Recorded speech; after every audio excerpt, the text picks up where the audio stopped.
여성이에요. 제 나이 32에 결혼을 했고 행복한 가정을 꾸리겠지라는 예상과는 다르게 제 인생이 흘러갔어요. 겉으로 보기에 아무런 문제 없을 줄 알았던 시댁이었지만 돌아가신 시어머니 자리에 새 시어머니가 떡하니 있더라고요. 사실 새 시어머니가 있는 건 별로 문제될 게 아니었지만 문제는 새 시어머니와 남편은 사이가 매우 좋지 않았어요. 결혼 전 남편에게 새어머니를 소개받지 못했던 터라 결혼 후 당황스럽더라고요. 남편은 미리 말하지 못해서 미안하다고 했는데 사실 남편은 새어머니를 그렇게 썩 마음에 들어하지 않았어요. 본인의 아버지의 재산을 노리고 접근한 게 분명하다며 늘 경계의 대상이라고 말했었거든요. 그래서 그런지 남편과 새어머니와 함께 있으면 살얼음판을 걷는 기분을 느끼곤 하였죠. 네 어머님들 사람이다. 준성이 친어머니는 아니지만 나와 살고 있는 사람이니까 깍듯이 시어머니로 모셔. 아마 준성이가 얘기하지 않았을 텐데 이제 우리 식구가 됐으니 우리 집안에 대해선 낱낱이 알아야 하지 않겠니? 아버지, 진짜 너무하시네요. 엄마 돌아가신 지 얼마나 됐다고 기어이 이 여자와 살림을 차리셔야겠어요? 어떻게 그래요? 보셨죠? 제가 당신 없으면 준성이한테 어떤 괄시를 당하는지. 그래도 내가 지혜비랑 살려고 하는 여자인데 어쩜 버릇없게 저러는지. 너 이 녀석, 말버릇이 그게 뭐야? 그래도 네 새어머니인데 앞으로 예의 차리고 대접해. 나랑 사는 여자니까. 아버진 진짜 아무것도 몰라요. 어떻게 저런 여자한테 어머니라고 부르죠? 진짜 수정이 보기 부끄럽네요. 저 여자 제대로 된 각오도 모르면서 아버지는 어떻게 아무 여자하고나 그렇게 살려고 하시는 거예요? 진짜 최악이네요. 제가 어디 서러워서 살겠나요? 그냥 당신을 사랑한 것뿐인데 이렇게 모욕을 당하고 괄시를 당해야 하다니 서러워서 못 살겠어요. 내가 준성이 따끔하게 가르칠 테니까 너무 슬퍼하지 마요.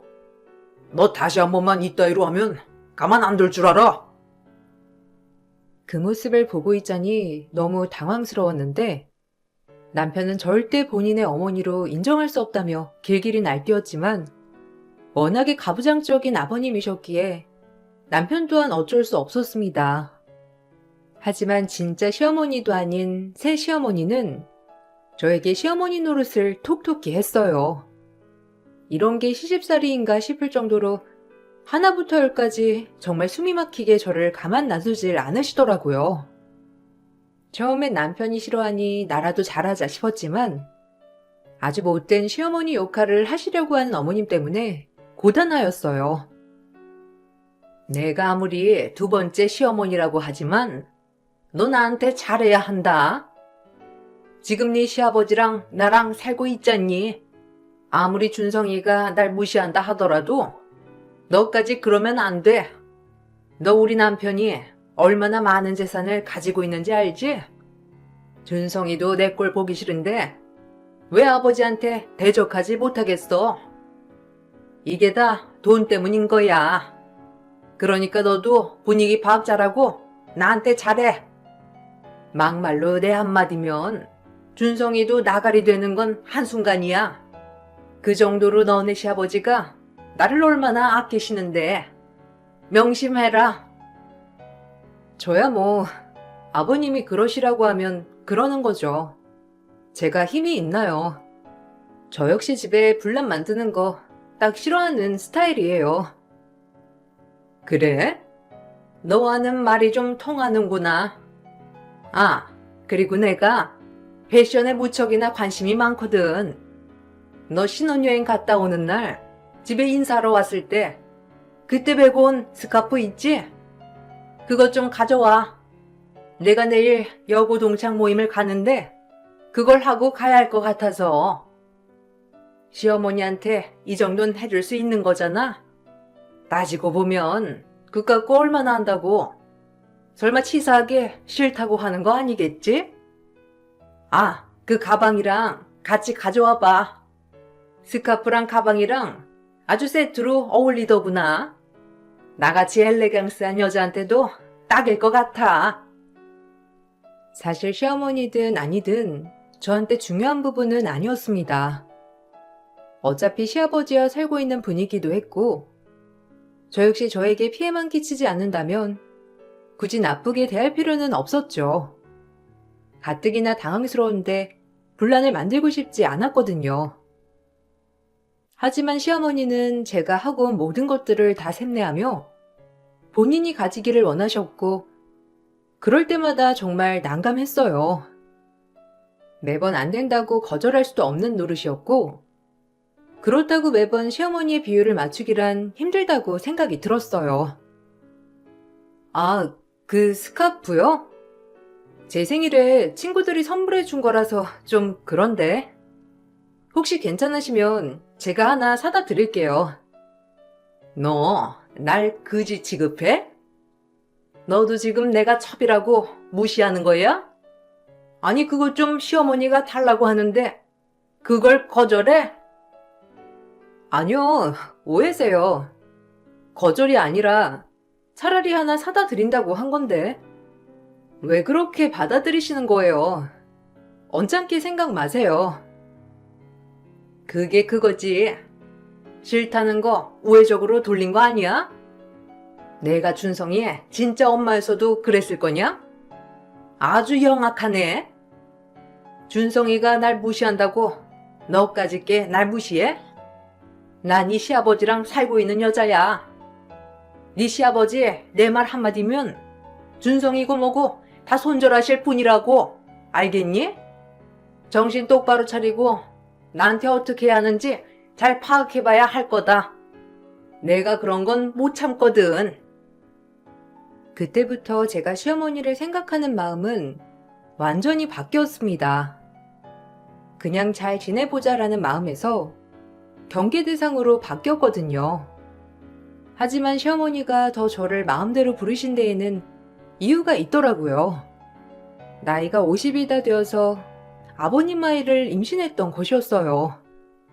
남편과 전 경악스러웠고 아버님도 난감해하긴 마찬가지였지만 그래도 본인의 핏줄이니 허허 되더라고요. 아버지의 아이를 임신하고 나니 저에게 더욱 시어머니 행세를 하는 모습을 보니 앞으로의 앞날이 그려지는 것 같았어요. 제가 아주 떡두꺼비 같은 아이를 낳아드릴 테니 여보 걱정 마세요.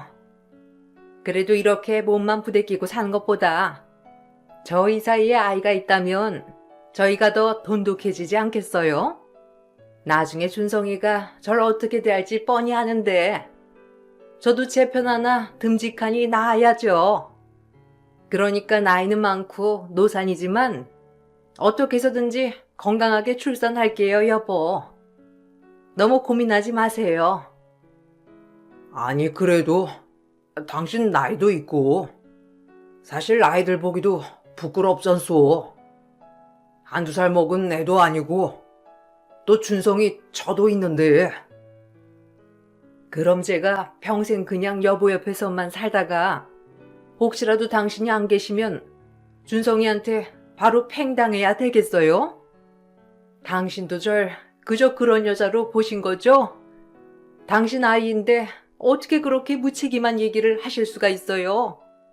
너무하시네요. 아니, 그런 뜻이 아니라. 아유, 알겠어요. 그래도 당신 건강을 생각해서 그런 건데 오해 말구려. 일단 태교에 전념해요. 그렇게 시아버지의 힘을 얻고 어머님은 기세등등해져만 갔습니다. 그 이후부터는 저를 종부리듯 부리기 시작했거든요. 시아버지는 임신한 시어머니를 공주처럼 여기시며 저에게 잘하라고 압박을 하였고 점점 강도는 심해져만 갔습니다. 너 지금 일 끝났지? 우리 집 올 때 그 시장에 들러서 핫도그랑 공갈빵 좀 사다 줄래? 너무 먹고 싶은데 사올 사람이 있어야지. 아, 저 오늘 야근이라 죄송해요. 내일 사다 드릴게요. 오늘은 진짜 회사 스케줄상 절대 집에 일찍 못 가거든요. 내간이 진짜 시어머니였어도 이럴 거야? 이러니까 네가 날 무시한다는 말이 나오는 거야? 너네가 너네 시아버지 애를 가졌는데도 이럴 거냐? 안 되겠네. 날 이렇게 무시하는 건 니네 시아버지를 무시한다는 거나 마찬가지잖아? 가만 안 둘 거야. 아니요. 사정상 제가 할 수 있는 일을 이렇게 강압적으로 하시는 게 정말 이해가 가지 않네요. 어머님 마음대로 하세요. 저 역시 그동안 수많은 것들 때문에 쌓여있던 터라 어머님 마음대로 하라며 전화를 끊어버렸고 어머님은 더욱더 화가 나서 시아버지에게 없는 사실을 다 고하더라고요. 제가 그날 일을 마치고 집에 도착을 했을 때 시아버지와 시어머니가 와 계셨거든요. 그렇게 시아버지에게 안 좋은 소리를 듣게 되었고 그것 때문에 제 남편과 시아버지 관계가 더욱더 악화되었답니다. 어머, 깜짝이야. 아니, 말도 없이 저희 집엔 왜? 아, 설마 어머님이랑 아버님 저 기다리신 거예요? 지금 이 시간에? 너 그렇게 안 봤는데 어떻게 니네 시엠을 가차없이 무시할 수가 있어? 그건 날 무시하는 거다. 게다가 홀몸도 아닌데 그렇게 사정사정하는 걸 네가 매몰차게 뿌리쳤다고 하더구나. 그렇게 시애미가 먹고 싶다고 하는데 그럴 수 있는 거야? 여보, 그만하세요. 아유, 저야 이런 대접 익숙하죠. 근데 뱃속에 여보 아이까지 무시하는 것 같아서 너무 속상해서 그래요. 네가 진짜 시어머니도 아닌 게 왜 이렇게 부려먹냐고 전화로 소리 질렀다는 게 사실이야? 괘씸한 것 같으니라고. 어머님, 제가 언제 그랬어요? 야근하니까 못 들린다고 한 건데 그걸 왜 그렇게 전달하신 거예요? 아버님도 너무하시네요. 어머님 말씀만 듣고 저한테 다짜고짜. 저 역시 너무 당황스러운 건 마찬가지예요. 어머님, 말씀 좀 해보세요. 제가 언제 그랬어요? 아, 진짜 그만들 좀 하세요. 아버지 당장 저 여자 데리고 나가요. 저 여자 미신한 건 한 건데 왜 우리한테 이러냐고요? 아이고, 이보세요. 당신 있는데도 이렇게 눈 땡그랗게 뜨고 그러는데 저랑 둘이 있으면 어쩌겠어요? 하도 흥분했더니 배도 당기는 것 같고 너무 힘드네요. 제가 가뜩이나 노산이라 이런 거 저런 거 신경 쓰면 안 된다고 하는데. 불리하니까 나이 쉰에 임신한 본인을 들먹이며 시아버지에게 울먹이는 시어머니였고 그 모습을 보고 남편은 화를 내며 이 집을 나가라고 했어요. 그리고 그 모습의 시아버지는 남편에게 뺨을 날리며 집을 나가버렸습니다. 정말 답답한 하루였고 저 하나 때문에 남편과 시아버지 사이가 틀어지는 것 같아 마음이 좋지 않았어요. 그날 그냥 사다 드릴 걸 하는 생각도 들었고요. 저 여자 진짜 능그렁이라니까. 아버지를 어떻게 홀렸는지. 당신 너무 마음 쓰지 마. 솔직히 난 당신이 제일 소중해. 그래도 아버님이랑 이렇게 되는 건 옳지 않잖아. 괜히 여자들 때문에 이런 일이 생긴 것 같고 진짜 속상하다. 됐어. 내 가족은 너 하나라고 생각하면 그만이야. 아버지도 지금 나고 뭐고 눈에 안 보일걸? 그러니까 신경 쓰지 마. 애써 남편은 저에게 위로해 주었고 얼마 지나지 않아 시어머니 혼자 저희 집을 찾아오게 되었습니다. 제가 일하는 도중에 와 계셨던 거라 한참 전에 와 계신 것 같았고 제가 없는 집을 오히려 바랬다는 것처럼 제 방 이곳저곳을 뒤지고 계시더라고요. 그 모습을 보고 정말 화가 나고 황당했는데 제 인기척에 놀라셨는지 기겁을 하셨어요. 어머님, 지금 여기서 뭐 하세요? 아니, 저희 집 비밀번호는 어떻게 하시고, 그리고 제 방에서 지금 뭘 하신 거죠? 아유, 놀래라. 야, 너 인기척 좀 하고 다녀. 애 떨어질라. 아, 다름이 아니라 너한테 훈계 말씀 하나 전하러 왔다. 비밀번호야, 너네 시아버지가 알고 있잖니. 그리고 시어머니가 말도 없이 올 수도 있는 거지. 그걸 가지고 뭘 그래? 웃긴다 너. 훈계요? 아니 그건 그렇고 얼른 나가주세요. 여기 제 방이기도 하고 아무리 시어머니지만 이건 좀 아니네요. 이걸 그냥? 일단 그냥 내가 너한테 하고 싶은 말이나 할게. 어차피 길게 말해봤자 너랑 말이 통할 것 같지도 않고. 너 그날 봤지? 너 내 눈 밖에 나는 순간 네 남편이고 너고 바로 영 끊기는 거야. 너네 시아버지가 나한테 지금 얼마나 빠져있는 줄 아니? 그런데 네가 나를 그렇게 대해? 정신 똑바로 차리고 똥인지 된장인지 구분하란 말이야. 어머님, 그렇게 사시는 거 안 피곤하세요? 어쨌든 그날 언짢으셨다면 죄송하지만 어머님도 이제 없는 말 지어내지 않으셨으면 좋겠네요. 저 때문에 제 남편이 아버님이랑 손절하는 걸 원치 않아서 이렇게 제가 넘어가 드리는 거예요. 그리고 오늘이 아마 어머님께 먼저 손 내미는 마지막이 될 거고요. 앞으로 저도 정말 안 참습니다. 그것만 알아두세요. 너? 그게 무슨 뜻이야? 네가 날 이길 수 있다고 생각해? 네가 안 참으면 뭐 어쩔 건데? 나 뱃속에 니네 시아버지에 임신했어. 준성이랑 똑같은 핏줄이 자라고 있다고. 네가 그러면 네 남편 이 집에서 쫓겨나는 건 한순간이야. 역시나 본인이 할 말만 하고 저희 집을 나섰고 시어머님이 저희 집을 나섰고 아주 대박 사건이 일어나게 되었어요. 집에 있는 스카프며 작은 가방 그리고 보석들이 하나둘 없어진 것이랍니다. 다 제가 한 푼 두 푼 모아 출장 갈 때마다 외국에서 사모은 값비싼 보석이며 장신구들이었어요. 솔직히 어제까지만 해도 그 자리에 있었던 것들이 없어지니 의심될 사람이 시어머니밖에 없었어요. 그도 그럴 것이 늘 제가 하고 다니는 차림새에 관심이 많으셨고 항상 대놓고 달라고 하시는 분이었으니 의심할 만하였죠. 그래서 전 그냥 대놓고 시어머니에게 물어보기로 마음을 먹고 시댁에 방문하게 되었어요. 어머님, 혹시 제 물건에 손대셨나요? 아니, 혹시 제 물건 보셨어요? 그날 어머님이 가시고 난 뒤에 다 없어져서요. 너, 그 뜻 뭐야? 지금 내가 네 걸 훔치기라도 했다는 거니? 이거 아주 웃기는 짬뽕 아니야?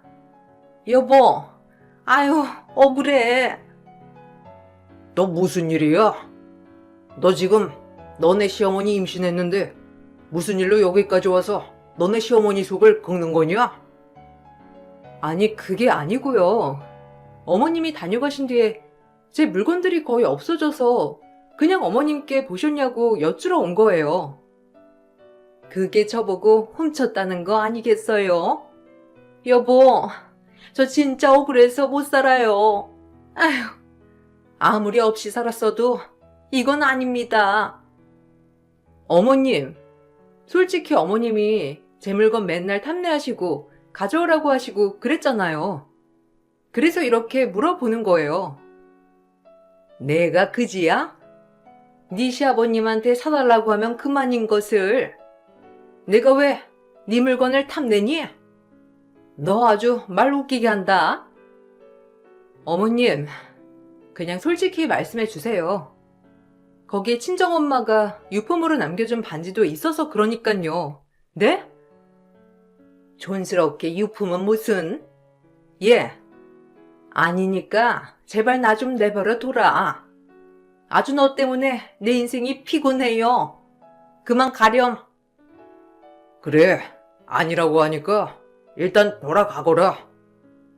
설마 니 시애미가 이런 걸 훔칠 리가 있겠어? 너도 오해하는 거야. 물증이 없어서 뭐라고 못하겠다마는 어머님 정말 양심의 가책을 안 느끼시는 게 대단하네요. 언젠가 밝힐 거예요. 정말 당황스러웠는데 그도 그럴 것이 집에 CCTV가 있었던 것도 아니었고 그저 제 심증일 뿐이니 시어머니에게 더 이상 닥달할 순 없더라고요. 너무 억울하고 기가 막혔지만 남편은 오히려 저를 위로한답시고 모든 걸 구매해주겠다고 하였어요. 그래도 친정엄마가 남겨준 유품은 대신할 수 없기에 마음이 많이 아파왔고 정말 시어머니를 어찌해야 할지 모르겠더라고요. 아휴, 그 여자 손버릇 진짜. 예전에 돌아가신 엄마 물건에도 손대더니 이제 하다하다 네 물건까지. 대단하다 진짜. 내가 다시 사줄게. 그러니까 너무 그러지 마. 이미 아버진 그 여자한테 푹 빠져서 아무것도 안 들리시는 것 같아. 너가 이해해. 아니 어떻게 그걸 가져가? 어쩐지 나 일 갈 때 우리 집에 와 있더라니. 솔직히 의심을 안 하려야 안 할 수가 없잖아. 자기한테 이렇게 하소연하면 뭐해? 어차피 그 여자가 길길이 아니라고 하는 걸. 거기에 우리 돌아가신 친정엄마가 준 다이아 반지도 있는데 진짜 너무 화난다. 이제 그 여자 절대 어머니 취급해주지 않을 거야. 정말 어른 같지도 않으셔. 진짜 아버지가 더 나빠. 아, 왜 그 여자를 그렇게 싸고 드는 건지. 아무리 아이를 가졌다고 하지만 이게 말이 되냐고. 그렇게 너무 억울하고 화가 났지만 어찌할 도리는 없었어요. 그래도 시어머니에게 돌아가신 엄마의 유품은 꼭 돌려받고 싶은 심정이었습니다. 그리고 언젠가 저 증거를 잡으리라고 생각하면서 일부러 더 어머님 집에 방문하게 되는 나날들이었어요. 어머, 또 왔니? 그렇게 오라고 할 땐 안 오고 요새야 정신이 들었구나. 너 마침 잘 왔다. 나 옷 좀 사러 가야 하는데 네가 좀 골라줄래? 그래도 네가 디자인 회사 다닌다고 안목이 좀 있잖니. 아무리 임산부지만 아무거나 입을 수 있어? 네가 하도 나보고 도둑이니 어째네 하면서 난리통을 치고 가는 바람에 네 시아버지가 내가 안쓰러웠는지 이렇게 카드를 주셨지 뭐냐. 이제 알겠지? 네 시아버지는 나한테 빠져도 단단히 빠져 있다는 걸. 그러니까 네가 어떻게 해야 하는지 알겠지? 어머님, 지금 막달인데 거동 괜찮으세요? 저야 뭐 괜찮지만 어머님 무리하시면 안 될 것 같은데 안 그런가요? 그리고 그땐 저도 흥분을 해서 어머님께 막말한 거 죄송해요.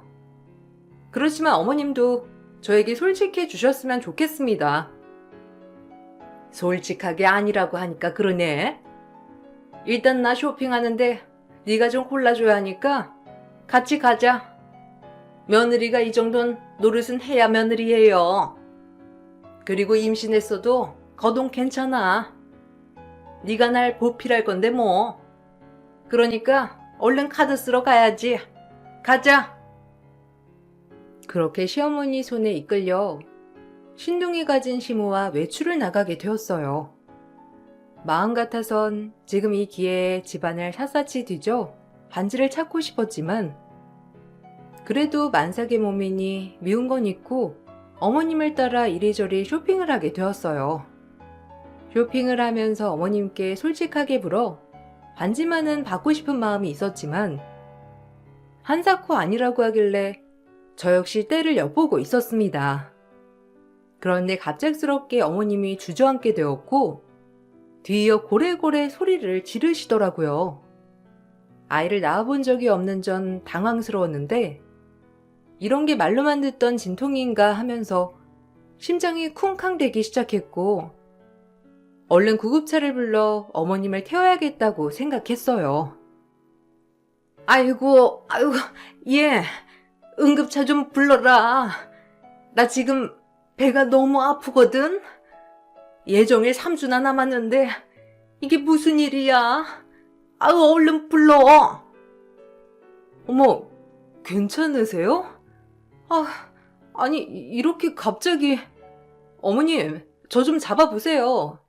일어나실 수 있으시겠어요? 진짜 어쩐담? 시모에게 갑작스러운 진통이 오게 되었고, 그 길로 구급차를 불러 병원으로 향했어요. 그리고 몇 시간의 진통 끝에 어머님은 나이가 있는데도 불구하고 자연분만으로 아이를 낳게 되었습니다. 그리고 수술실 밖엔 저와 제가 연락한 시아버지가 어머님을 기다리고 있었어요. 아이를 무사히 받은 의사 선생님이 나와서 얘기를 하시는데 놀랄 일은 그 다음부터였어요. 노산에 고령이라 너무 걱정했는데 출산은 자연분만으로 아주 잘 마쳤습니다. 그런데 아이를 낳은 건 낳은 건데 뭘 드셨는지 뱃속에 이런 게 있더라고요. 미처 급한 자연분만이라 관장을 하지 못해서요. 여기 들어오셔서 이것 좀 보세요. 의료진 따라 수술실에 들어선 순간 충격적 실체에 전 이성을 잃고 말았어요. 의사 선생님이 가르친 것은 어머님이 아이를 낳다 너무 힘을 준 나머지 뱃속에 있는 것들까지 같이 나오게 되었는데 그 중에 하나는 제 친정엄마가 물려준 다이아몬드 반지였습니다. 저희 집에 온 그날 제 방에서 이것저것 둘러보다 저의 인기척에 놀라 그 반지를 삼켜버린 거예요. 욕심에 눈이 멀어 말이죠. 전 그걸 보자마자 시댁으로 향했고 시어머니 방을 샅샅이 뒤지기 시작했어요. 역시나 저희 집에서 가져간 저희 장신구며 보석들이 어머님 장롱 안에 거의 모셔져 있더라고요. 정말 어이가 없어서 말이 나오지 않았고 이제 심증뿐 아니라 물증까지 잡은 상태였기 때문에 아이를 낳고 병실에 누워있는 어머님에게 고래고래 소리를 지르며 따지기 시작했습니다. 사실 이때까지만 해도 저에게 사과를 하면 한 번은 눈 감아주려고 했었어요. 아버님 아이까지 낳은 마당이니 앞으로 얼굴을 봐야 할 것이고 그렇게 되면 불편한 것보다 차라리 훌훌 털어버리고 지내는 게 나을 것 같다는 생각이 들어서 말이에요. 안 훔쳤다고 그렇게 우기시더니 지금 어머니 방에서 나온 제 장신구들이에요. 다른 건 그렇다 쳐도 제 친정어머니 유품까지 어떻게 가져가실 수가 있어요?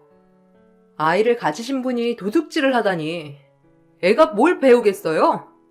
어이없네요. 너 내 방을 뒤졌다는 거냐? 이걸 확 그냥? 시애미가 네 물건 좀 빌려다 쓸 수도 있지. 그걸 가지고 그렇게 날뛰어? 그리고 니네 친정엄마가 물려준 유품 그거 나도 가족인데 같이 좀 하면 어때서? 정말 너도 별걸 가지고 그런다. 훔친 게 아니라 너한테 빌린 거야. 내가 다 하고 다시 돌려주려고 했어. 작은 거 하나 가지고 그러지 좀 마라. 나 몸 풀어야 돼. 네가 애를 낳아보길 했어? 어디 시어머니 애 낳은데 쫓아와가지고 따져대? 여보, 얘 예의 없는 것 좀 보세요. 진절머리 난다니깐요. 아니, 새아기 말이 진짜야? 당신 그렇게 안 가져갔다고 하더니 당신이 가져간 거였어? 아니 이게 어떻게 된 거야? 훔쳤으면 어서 사과하고 다신 안 그러겠다고 해요. 아니, 그리고 뭐가 아쉽다고 새아기 물건을 훔치는 거야? 여보, 저 지금 애 낳은 지 얼마 되지도 않았는데 이러실래요? 아직 이틀밖에 안 지났다고요. 저 좀 내버려 둬요. 당신 닮은 떡두꺼비 같은 아들을 낳아줬는데 당신까지 이러면 저보고 어쩌라는 거예요? 속상해서 눈물이 다 나네요. 그리고 제가 임신 중이라 호르몬 때문에 그렇게 한 것을 왜 이해를 못 하시고 며느리 편에 서서 저를 다그치시는 거예요? 이건 옳고 그름의 문제잖소. 그러니 당연히 잘잘못을 따져야지. 새아기한테 정식으로 사과했으면 좋겠어요. 시아버지도 당황해서 시어머니에게 캐묻는 순간 더 반전이 있었습니다. 끝까지 본인 잘못이 없다고 계속 우기는 시어머니였고 그 모습을 보면서 저는 무슨 이런 사람이 다 있을까 싶었어요. 그런데 그때 남편이 병실 문을 박차고 들어왔고 그 이후 종이 한 장을 시어머니 얼굴에 집어 던졌습니다. 그리고 그 종이는 시아버지와 새로 태어난 아가의 친자 검사를 한 종이었어요. 처음부터 새어머니가 마음에 안 들었던 남편이었고 우연히 밤에 시댁이 방문할 때 대문 앞에서 웬 외간 남자와 쏙닥거리는 시어머니를 보고 계속 의심을 하고 있었던 거예요. 그리고 그 의심으로 남편은 시어머니 몰래 아이가 태어나자마자 친자 확인 검사를 요청한 것이었습니다.